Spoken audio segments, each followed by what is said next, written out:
बिस्मिल्लाहिर्रहमानिर्रहीम। Book review के एक नए प्रोग्राम और एक नई किताब के साथ खुश आमदेद। आज हम जिस किताब पे तबसरा करने जा रहे हैं उसका नाम है रमज़ान कैसे गुजारें। इस किताब से आपको पता चलेगा कि हुजूर सल्लल्लाहु अलैहि वसल्लम ने ये क्यों फरमाया है कि तबाह हो गया वो शख्स जिसने रमज़ान का महीना पाया लेकिन फिर भी वो अपनी बख्शिश नहीं करवा सका। तो हम रमज़ान मुबारक में अपनी बख्शिश कैसे करवा सकते हैं, ये बात समझने के लिए हमको ये किताब ज़रूर पढ़नी पड़ेगी।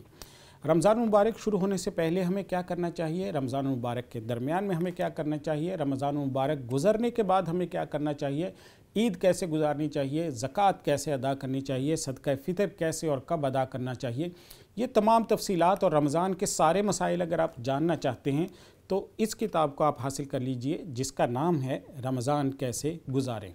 ये किताब 12 अबवाब पर मुश्तमिल है। पहले बाब में इस पर गुफ्तगू की गई है कि रमज़ान अल्लाह का मेहमान है, इसकी कदर हम क्यों नहीं कर पाते, इस नाकदरी की वजूहात और असबाब क्या हैं और इसकी कदरदानी अगर हम करना चाहते हैं तो उसका तरीक़ाकार क्या है।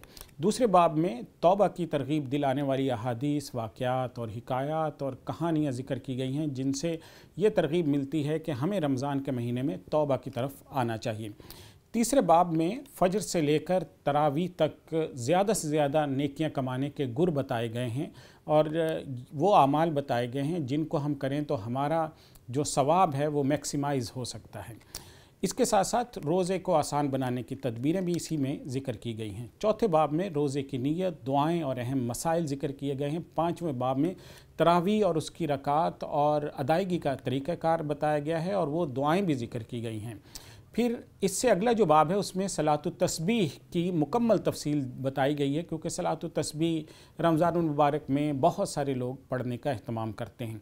सातवें बाब में दुआ की फ़जीलत, रिज़्क़ हलाल की अहमियत, ज़कात अदा करने के तरीके, इन पर गुफ्तगू की गई है और इसी बाब में सुबह और शाम की मसनून दुआएं भी बताई गई हैं जिनकी आदत इस महीने में अगर हम डाल लें तो सारा साल इन दुआओं को पढ़ने की तौफीक मिलती रहती है।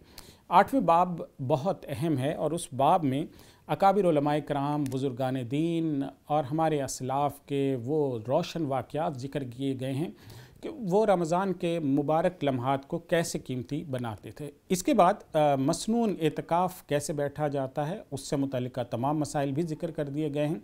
10वें बाब में शब कदर की तलाश कैसे की जाती है, इसी तरह फ़िदिया कैसे देना होता है, रमज़ान में सदका किस तरह से हम कर सकते हैं, ज़कात के मसाइल जो हैं वो ज़िक्र किए गए हैं।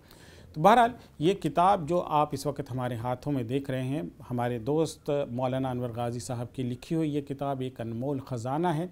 इसे आप ख़रीदिए, पढ़िए, लोगों में तकसीम कीजिए और अगर आप तक ये किताब अभी तक नहीं पहुँच सकी तो फ़ौरी तौर पर अल हिजाज़ पब्लिशर्स के नंबर पर रब्ता कीजिए। उसका नंबर है 031421399797।